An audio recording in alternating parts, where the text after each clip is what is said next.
Breakout rooms in a Zoom meeting is something we've become familiar with, but let's look at a few tips and tricks that might make this even easier for you. One common classroom practice for collaborating is a think, pair, share.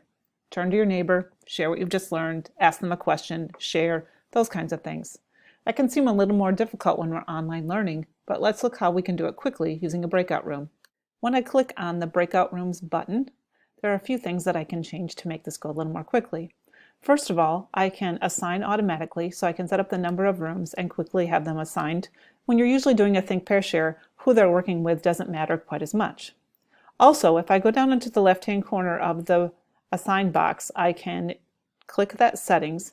I can automatically move all assigned participants into breakout rooms, so then I don't have to wait for them to click on the link. It's going to automatically take them there.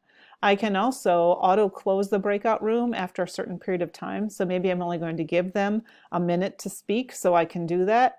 And then I can also change this countdown after closing the breakout room, and that brings them back. Generally, the default on that is 60 seconds, but you can change that as well. What's nice is these settings do tend to stay when you move from breakout room to breakout room. So now when I open up my rooms, my participants are going to go there quickly, and then after the time is up, it's going to notify me, and then I can close all the rooms and bring them back. If that's set up, that can go very quickly for something like a think, pair, share. Another thing to think about is how will they remember what you would ask them to talk about. So you can broadcast a message to all of the rooms. So after you open up the room, you may want to quickly type in the question again. So once they get there, they know exactly what they're supposed to be talking about.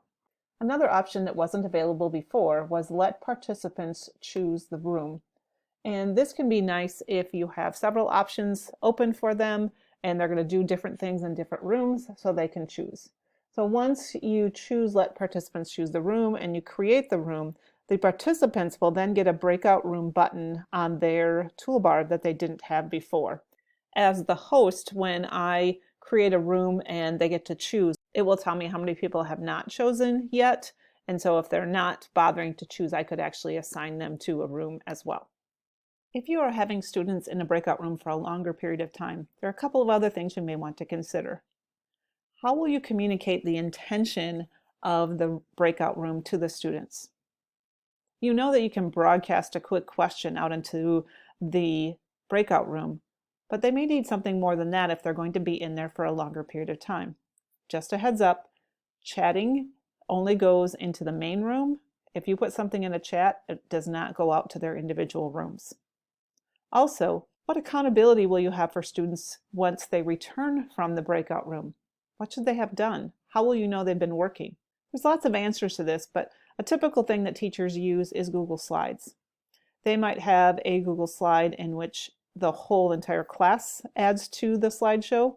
They might have a slideshow for each individual group or for each individual person. And when they're done, they would have that completed, but they can work collaboratively on getting those tasks done.